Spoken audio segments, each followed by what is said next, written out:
We have a few minutes left. I guess we'll continue in our kind of overview of Torah Shabbat Peh, how we got where we are now.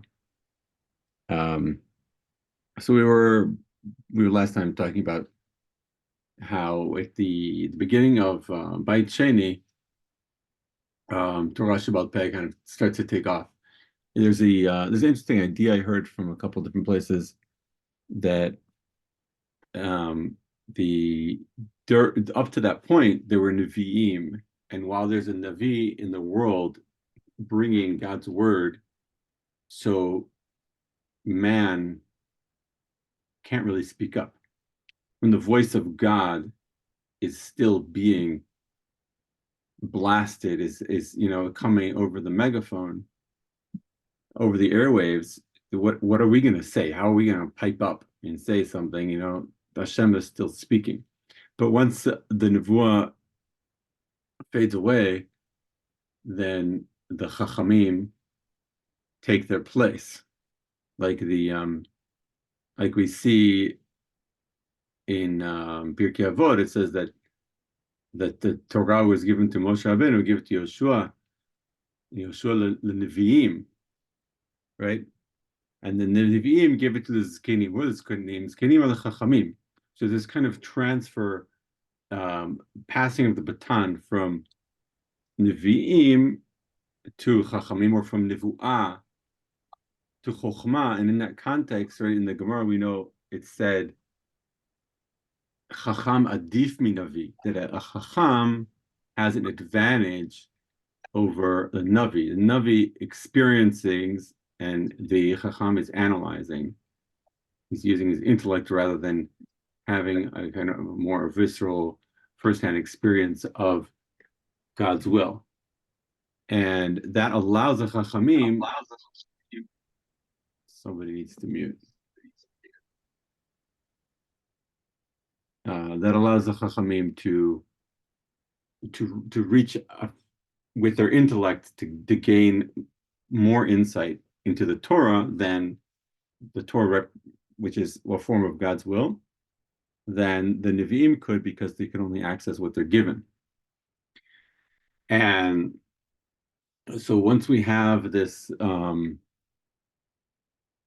this crossing over, we see the power of Chachamim growing and their influence growing. Another facet, or another kind of aspect of that crossover, is that is the rise of philosophy. There's actually some, I don't remember, some midrash. There's some source that says that Yirmiyahu met with Plato. That there was this like meeting of the minds between the Navi and the Chacham Umot Haolam, this philosopher, this great philosopher, right? And that was kind of like, that was the point of the crossing over. Yirmiyahu, of course, lived through the Churban. And once Hashem's voice, the echoes of his voice are gone from the world, so then the intellect fills that void, and that's where that is the point that Greek philosophy starts to really blossom and take off, in parallel to our own chachamim. So the chokhmah in the world, human, right, the human innovation in intellectual fields really takes off once the nevuah is gone. Another way to think about it is that the what's called koach hamedame, the dominance of the imagination, and the more imaginative process, more creative, imaginative processes, that was involved with both Avodah Zarah and Nevuah. That's why they go hand in hand. And one of the things that the Anshe Knesset Agdolah did was they got rid of the Yetzer Hara for Avodah Zarah. Because it was a point in the world where if we don't have Nevuah, then we don't need this very powerful, amplified, imaginative aptitude. That was the that's what allowed people to have nevuah, but also created this problem of avodah zarah, that avodah zarah was something very attractive and very visceral and very, it was very much about the experience. And once that wasn't necessary anymore because we couldn't have nevuah, so the Knesset Agdolah, all the Chachamim, they davened for the Yetzer Avodah Zarah to be taken, or at least be extremely weakened. And that's why we don't really have a problem with proper Avodah Zarah anymore, right? People don't really have this need to go and prostrate before the idol and like serve up incense and stuff. It's something that they do in certain third world countries, but most of the world isn't into that anymore. And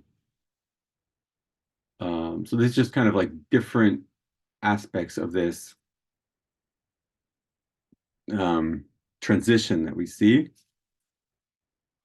at the beginning of the Beit Shein. Now, if we look in Pirkei Avot, we see that the beginning of Pirkei Avot. Let's see if I can bring it up or something. Second.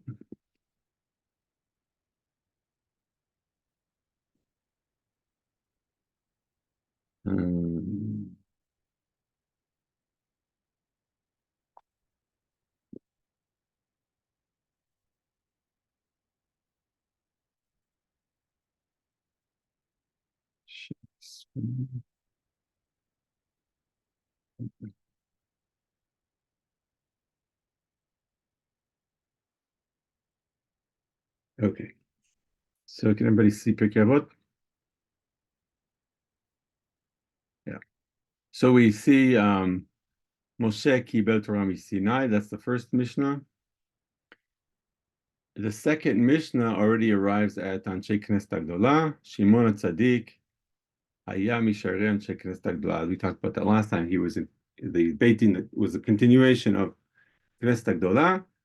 And then we have individuals for only 2 generations. We have Shimon HaTzadik and Antignos Ishtocho, who are the only individuals that appear as representing their generation. Immediately after that, we get to what's called the zugot, the pairs. And these pairs were chavrutas. They were chachamim. One of them is the Nasi, and the other one is the head of the Sanhedrin. And in the Gemara, we're told that these pairs had a machloket between them. In every generation, it was the same machloket over and over again. For here we have 1, 2, 3, 4 already, 5, 6 generation. We already get to Hillel and Shammai, who we know well from all sorts of sources. So we have a number of generations of this machloket being, which it's known famously as the first machloket. The machloket is when you bring a korban on Yom Tov, do you do smicha? Do you put your hand on the head? There are korbanot, right? We can on Yom Tov you can bring olat riyah, you bring korban chagiga. So normally every korban you bring, you have to do smicha. You put your hands on the animal's head and you press down, and that's a way of kind of transferring the onus of whatever you're coming to bring the korban for onto the animal.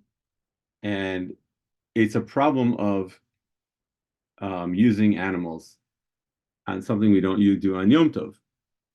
And so there's a machloket whether or not you do this when you bring a korban, because on one hand, it's a mitzvah. On the other hand, it's not something you're supposed to do on Yom Tov. So there were naturally 2 opinions. This was the first machloket. So we see that until for only what looks like 2 or 3 generations after Knesset Agdola, we were able to maintain Torah Sheba'al Peh as a monolith, as something that didn't have any splinters in it, any break-offs. And already here, Yosef ben Yoezer, Ish Tzreda, Yosef ben Yochanan, Ish Yerushalayim, which traditionally are held. This is understood to be around the time that the events of Hanukkah happened, the time of the Chashmonaim. This was the first machloket in Torah Sheba'al Peh. Right up to that time, it had been just a Kabbalah. It was received and passed on, and there were additional decisions being made, like we mentioned by Ezra and Nehemiah and the Knesset Agdola, all sorts of decisions and extra enactments being added, but there was no machloket.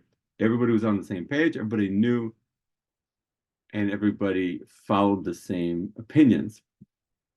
There was only one opinion, right? And all of a sudden, we get to a point where we have this machloket that's maintained generation after generation.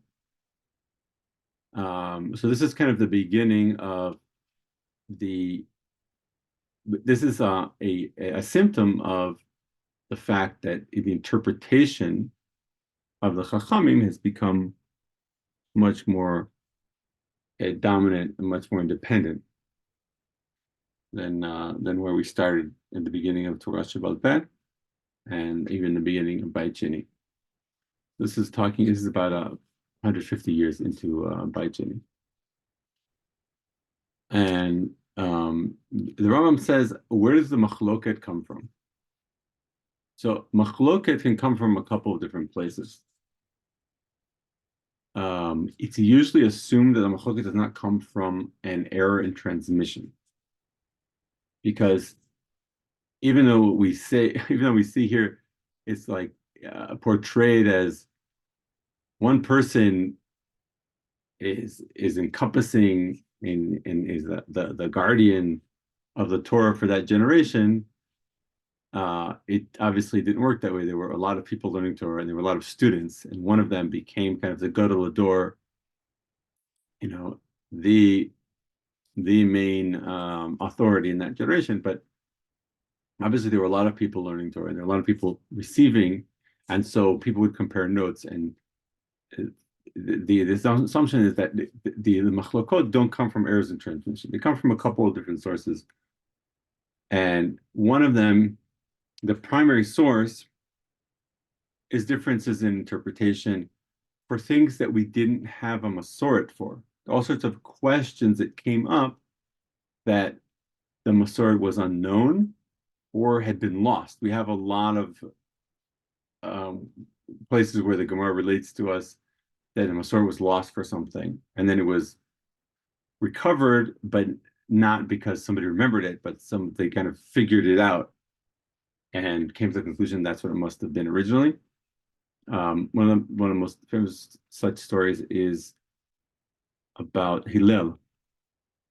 That Hillel as a Cain, when he came, he was actually brought up in Bavel, and he made Aliyah. He came to Eretz Israel, and he was a young student, but he'd kind of attached himself to Shemayav Avtalion. Here we're going to see them down here. Shemayav Avtalion.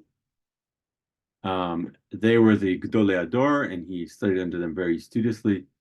And when they had already passed away, and Hillel was not at that point recognized as being the next Gadol Ador or any kind of leader. In Pesach, Erev Pesach, Korban Pesach came out on Shabbos. So this is something that had been avoided for decades and perhaps generations by tweaking the calendar. The Chachamim have at their disposal means. This is back before the calendar was set, right? The Rosh Chodesh was determined by Eidim, who would see the new moon. So if that's the case, how do you tweak the calendar? Well, there were ways. There's some leeway given to Chachamim to be able to say, oh, well, we're not going to accept these Eidim, or we will accept them. They had ways of kind of tweaking it to make sure that Pesach, Erev Pesach, Korban Pesach, right, wouldn't come out on Shabbos because it complicates things a lot and it makes it very difficult for everyone to be able to bring Korban Pesach. So one of the problems they had, it came out on, and for whatever reason, they stopped tweaking the calendar and it came out on Shabbos.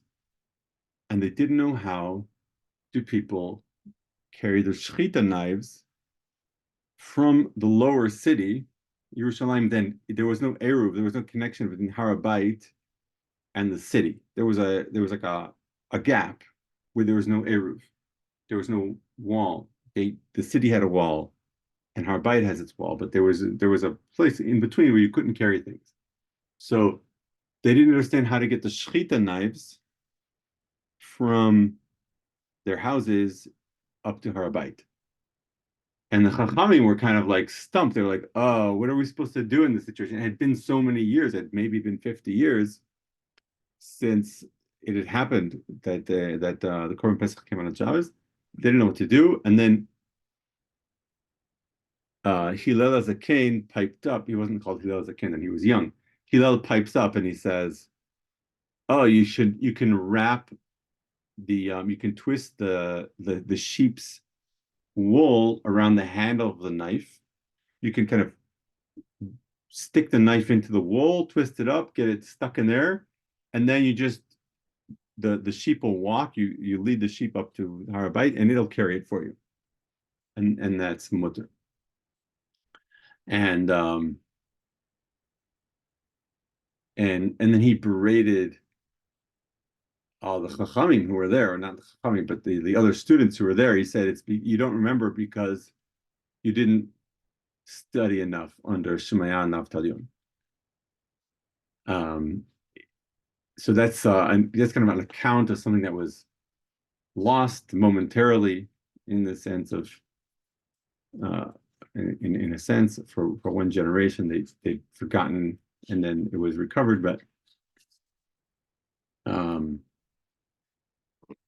the primary source of machloket is differences of interpretation when things come up. Like in that instance, if it had never come up before, right? So somebody on the spot, the Chachamim would have to figure out what to do, and they have to go back, re-examine the psukim. It would be like any Supreme Court making a decision where there's no precedent. You have to go back and examine materials and examine the sources and try to extrapolate, etc. So when there's no Sanhedrin, or when the Sanhedrin has never been asked to rule on a particular thing, different Chachamim will come up with their own answers and different answers to the same question by examining the psukim and examining the other sources. Just like we see today, different rabbis have different opinions, right? So those opinions can get ensconced in tradition and can get passed down until they're brought to be ruled by the Sanhedrin. And if they're not brought to the Sanhedrin, then the Sanhedrin doesn't have to make a ruling on them. And once there is no Sanhedrin after the end of Beit Sheni, so then, of course, they never, there's no way to resolve such things at all. I think our time is up. So is there any questions? I can answer them. No questions. Nope. All right, None then. for me. Not for me, so but that- thank you. Thank you very much. All right.